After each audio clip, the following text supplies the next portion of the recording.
Hello everyone, सभी को नमस्कार, राम राम। आज अपन देखेंगे रीट जो 2025 में आयोजित होने वाली है के अंतर्गत साइकोलॉजी के क्या-क्या टॉपिक्स आएंगे, सिलेबस किस प्रकार रहेगा और किस प्रकार इसके नंबरों का जो वेटेज है वो किन टॉपिकों को किस प्रकार से वितरित किया जाएगा। लगभग अनुमानन वही उतना ही वेटेज हर टॉपिक को दिया जाएगा। तो इसके अंतर्गत अपन देखते हैं सबसे पहला जो टॉपिक है वो आता है अपना बाल विकास। ठीक है, बाल विकास के अंतर्गत अपन गर्भ धारण से लेकर और जन्म में जो वृद्धावस्था तक की विकास की अवस्थाएं होती हैं उनको अपन देखते हैं। और बाल विकास के अंतर्गत विकास में तो गर्भावस्था से वृद्धावस्था तक का अध्ययन किया जाता है और बाल विकास में गर्भावस्था से लेकर किशोरावस्था तक की आयु में जितने भी परिवर्तन होते हैं और जिन्हें वृद्धि के अलग अलग 4 कालों में बांटा गया है, शिशुआवस्था, बाल्यावस्था, किशोरावस्था। ठीक है, शिशुआवस्था, बाल्यावस्था, किशोरावस्था और प्रौढ़ावस्था। ठीक है, लेकिन अपन अध्ययन करेंगे किशोरावस्था तक का। ठीक है, इसके बाद अपन देखते हैं इसके अंतर्गत क्या क्या अवधारणाएं या संकल्पनाएं हैं, जैसे वृद्धि क्या होती है, विकास क्या होता है, इसकी संकल्पना को देखेंगे। ठीक है, वृद्धि क्षैतिज नहीं होती है, वृद्धि वर्टिकल होती है, वृद्धि एक दिशीय होती है। वृद्धि को नापना संभव है लेकिन विकास का मापन सीधे तौर पर संभव नहीं है क्योंकि इसके अंतर्गत गुणात्मक परिवर्तन भी होते हैं। ठीक है, उसके बाद अपन देखेंगे विकास के विभिन्न आयाम एवं सिद्धांत। विकास के किन किन मनोवैज्ञानिकों ने सिद्धांत प्रस्तुत किए हैं वो विकास के अपन सिद्धांत देखेंगे, जैसे वाइगोत्स्की का सिद्धांत है। ठीक है, और अन्य मनोवैज्ञानिक हैं उनके सिद्धांत हैं उनको अपन देखेंगे, जिसके अंतर्गत भाषा विकास का नोम चॉम्स्की का सिद्धांत है वो पढ़ेंगे। ठीक है, इसके बाद अपन देखेंगे विकास को प्रभावित करने वाले कारक। विकास को कौन कौन से कारक प्रभावित करते हैं, जैसे वंशानुक्रम, वातावरण के अंतर्गत कौन कौन से विकास को प्रभावित करने वाले कारक हैं, जिसके अंतर्गत विशेष रूप से अपन परिवार और विद्यालय के संदर्भ में जो भी कारक इसको प्रभावित करते हैं उनका अध्ययन करेंगे तथा अधिगम से उन सब का संबंध भी अपन देखेंगे। बाल विकास के अंतर्गत वंशानुक्रम व वातावरण की भूमिका महत्वपूर्ण है और इसका अपन अच्छे से अध्ययन करेंगे क्योंकि इससे 1 या 2 क्वेश्चन आते रहते हैं। तो ये जो पहला टॉपिक है ये इम्पोर्टेंट टॉपिक है और इसके ऊपर से लगभग 3 से 4 क्वेश्चन आने की संभावना बनती है। इसके बाद दूसरा टॉपिक है व्यक्तिगत विभिन्नताएं, यानी प्रत्येक व्यक्ति के अंतर्गत पाई जाने वाली विभिन्नताएं व्यक्तिगत विभिन्नताएं कहलाती हैं, जो हमें एक दूसरे से अलग दिखाती हैं, शारीरिक रूप से, मानसिक रूप से, आध्यात्मिक रूप से। इसके अंतर्गत अपन देखेंगे कि व्यक्तिगत विभिन्नताओं का क्या तो अर्थ होता है, कितने प्रकार की होती हैं और व्यक्तिगत विभिन्नताओं को प्रभावित करने वाले कौन कौन से कारक होते हैं।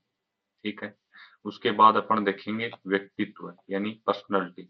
पर्सनैलिटी के अंतर्गत अपन पर्सनैलिटी क्या होती है उसकी संकल्पना देखेंगे। पर्सोना से बना हुआ है जो कि लैटिन भाषा का शब्द है, जिसका अर्थ मुखौटा या नकाब होता है। उसके बाद अपन देखेंगे व्यक्तित्व के प्रकार। व्यक्तित्व के अलग अलग मनोवैज्ञानिकों ने अलग अलग प्रकार बताए हैं। ठीक है, तो इसके अंतर्गत सेल्डन के, क्रेसमर के, युंग के, ठीक है, आधुनिक दृष्टिकोण के आधार पर और प्राचीन दृष्टिकोण के आधार पर अपन व्यक्तित्व को प्रकारात्मक वर्गीकरण करेंगे और हिप्पोक्रेटस का व्यक्तित्व का प्रकारात्मक वर्गीकरण भी इसके अंतर्गत अपन देखेंगे। इसके बाद अपन देखेंगे व्यक्तित्व को प्रभावित करने वाले कारक, यानी व्यक्तित्व पर्सनैलिटी को कौन कौन से कारक प्रभावित करते हैं, जैसे हेल्थ हुई, जैसे मानसिक बुद्धि हुई। इसके अलावा और जो भी कारक व्यक्तित्व को प्रभावित करते हैं उनका अध्ययन करेंगे। इसके बाद अपन व्यक्तित्व का मापन करने की कुछ विधियों का अध्ययन करेंगे, जैसे 16 पीएफ क्वेश्चनेयर बाई केटल व्यक्तित्व मापन की व्यक्तित्व कारक प्रश्नावली है। इसके अलावा और भी मनोवैज्ञानिकों द्वारा व्यक्तित्व का मापन किया गया तो उसको हम पढ़ेंगे। इसके बाद अपन पढ़ेंगे टॉपिक बुद्धि। बुद्धि का सर्वप्रथम प्रयोग गाल्टन द्वारा 1885 में किया गया। फिर बुद्धि के अंतर्गत क्या क्या संकल्पनाएं हैं, क्या है बुद्धि।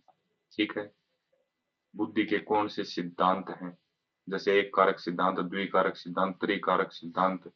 ठीक है, बहुकारक सिद्धांत, बालू का स्तूप सिद्धांत, इन सब सिद्धांतों को पढ़ेंगे और इसका मापन करना सीखेंगे। ठीक है, मापन का जो सूत्र IQ लेवल मापने का सूत्र होता है MA/CA/100। ठीक है, और उसका गणितीय रूप से किस प्रकार हम प्रयोग कर सकते हैं एक बालक की बुद्धि का मापन करने में, वो पढ़ेंगे। उसके बाद हार्वर्ड गार्डनर का बहुबुद्धि सिद्धांत पढ़ेंगे तथा इसके निहितार्थों को हम देखेंगे। इसके बाद ये जो टॉपिक है ये भी इम्पोर्टेंट होने वाला है, इसमें से कम 4 से 5 क्वेश्चन अपने को एग्जाम में देखने को जरूर मिलेंगे। कितने? 4 से 5 क्वेश्चन। ठीक, और इसमें से कम 3 से 4। ठीक है, 3 या 4 क्वेश्चन अपन इस टॉपिक से मिलेंगे। इसके बाद जो तीसरा टॉपिक है उसके अंतर्गत अपन देखेंगे विविध अधिगमकर्ता। विविध अधिगमकर्ता यानी अलग अलग अधिगमकर्ताओं की क्या विशेषताएं होती हैं और उन्हें किस प्रकार से वर्गीकृत किया गया है। जैसे पिछड़े बालक, विमंदित बालक, सामान्य बालक, प्रतिभाशाली बालक, सृजनशील बालक, अलाभान्वित या वंचित बालक, विशेष आवश्यकता वाले बालक और अधिगम अक्षमता युक्त बच्चे। अक्षमताएं कई प्रकार की होती हैं जिसके अंतर्गत डिस्पेजिया, डिसकैलकुलिया, डिस्ग्राफिया। ठीक है, इस प्रकार की अधिगम अक्षमताएं और उनसे बालक में क्या क्या कमियां होती हैं, वो किस प्रकार की कठिनाइयों से जूझते हैं, इसका अध्ययन अपन कर पाएंगे। इसके बाद अधिगम में आने वाली कठिनाइयों को अपन देखेंगे, यानी सीखने में किस प्रकार की कठिनाइयां हमें देखने को मिलती हैं, उनका अध्ययन अपन करेंगे। इसके बाद अपन समायोजन की संकल्पना। ठीक है, समायोजन जीवन का आधार बताया गया है। ठीक है, अतः समायोजन की संकल्पना देखेंगे और समायोजन करने के तरीके देखेंगे। प्रत्यक्ष तरीके, अप्रत्यक्ष तरीके, 2 प्रकार के तरीके हैं, उनका अपन अध्ययन करेंगे। समायोजन में अध्यापक की भूमिका क्या रहती है उसका अपन अध्ययन करेंगे। तो इस टॉपिक से लगभग 4 से 5 क्वेश्चन आने की संभावना है। ठीक है, इसके बाद अपन देखेंगे अधिगम का अर्थ। अधिगम का अर्थ व संकल्पना, यानी लर्निंग का क्या अर्थ है और इसकी क्या संकल्पना है कि हम किस प्रकार सीखते हैं, इसका अध्ययन करेंगे। इसके बाद अधिगम को प्रभावित करने वाले कारकों का अपन अध्ययन करेंगे और अधिगम को प्रभावित करने वाले कारकों के बाद अपन अध्ययन करेंगे अधिगम के सिद्धांतों व इसके निहितार्थों का। अधिगम के सिद्धांत व निहितार्थों को देखेंगे और उसके बाद अपन देखेंगे कि बच्चे किस प्रकार सीखते हैं, बच्चों की लर्निंग किस प्रकार से होती है, इसका अपन अध्ययन करेंगे। उसके बाद अपन देखेंगे अभिप्रेरणा व इसके अधिगम के लिए निहितार्थ। अभिप्रेरणा को अधिगम का राष्ट्रीय राजमार्ग कहा है BF स्किनर ने, यह महत्वपूर्ण कथन है।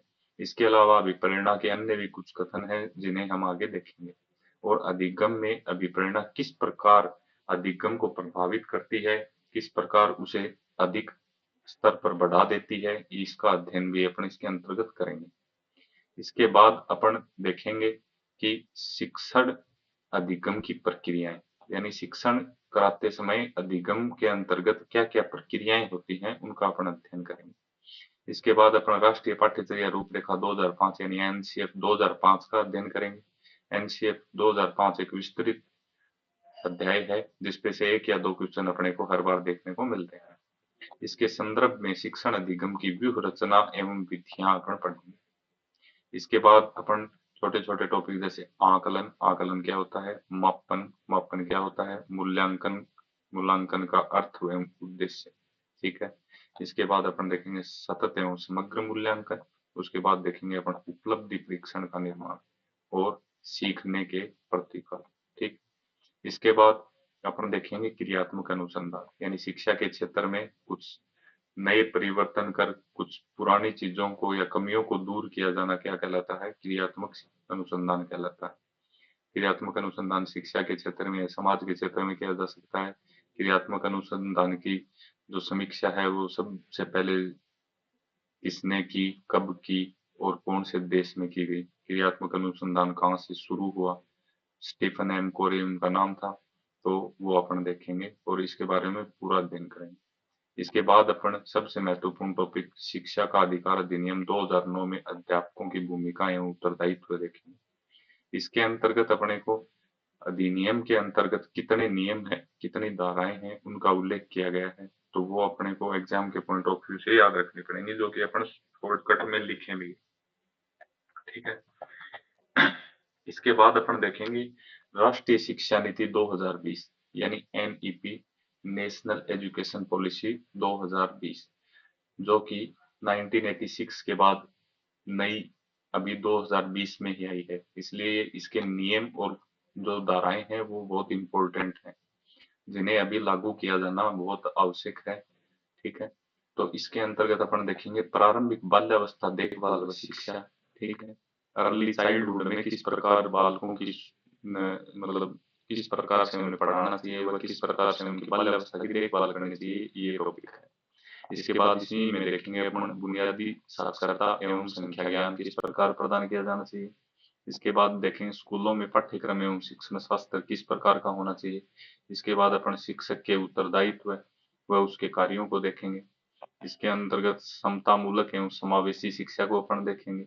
समतामूलक यानी जो अच्छे मूल्यों को निर्धारित करके उन्हें प्रदान की जाए, तथा समावेशी का अंतर्गत अर्थ है कि इसके अंतर्गत सामान्य मंदबुद्धि व प्रतिभाशाली बालकों को किस प्रकार एक साथ लेकर चला जा सकता है, उसका अध्ययन समावेशी शिक्षा के अंतर्गत किया जाएगा। स्कूल शिक्षा के लिए मानक निर्धारण एवं प्रत्यापन यानी स्कूल शिक्षा के लिए कौन मानक निर्धारण करेगा, जैसे SIQRT, SIERT जो उदयपुर में अपनी हैं, उनके बारे में भी इसके अंतर्गत अपन पढ़ेंगे। और अंतिम टॉपिक अपन देखेंगे राजस्थान की समसामयिक बाल कल्याणकारी शैक्षिक योजनाएं। तो बाल कल्याणकारी शैक्षिक योजनाएं जो वर्तमान में चालू हैं, जो बालकों के विकास को बढ़ावा देती हैं, वह उनको प्रोत्साहित करती हैं, उनका अपन इसके अंतर्गत अध्ययन करेंगे।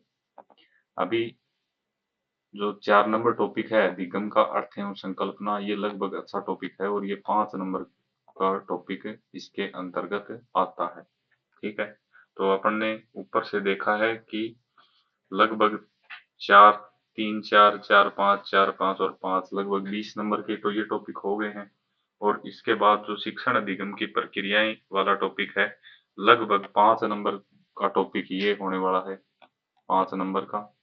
और इसके बाद राष्ट्रीय शिक्षा नीति और जो कल्याणकारी योजनाएं हैं ये भी 5 नंबर की, तो टोटल ये मिलाकर 30 नंबर का एग्जाम अपना होने वाला है। और ये वाला पोर्शन अब की बार थोड़ा सा नया लागू हुआ है।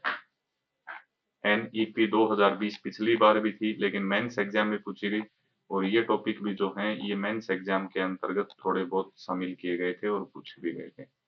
और बाल कल्याणकारी योजनाओं के से भी क्वेश्चन मेंस एग्जाम में भी पूछे गए थे। तो इस प्रकार अपन एक एक टॉपिक को कवर करते हुए देखेंगे कि कौन सा टॉपिक कितने नंबर का आएगा और इनपे से किस प्रकार क्वेश्चन बनने वाले।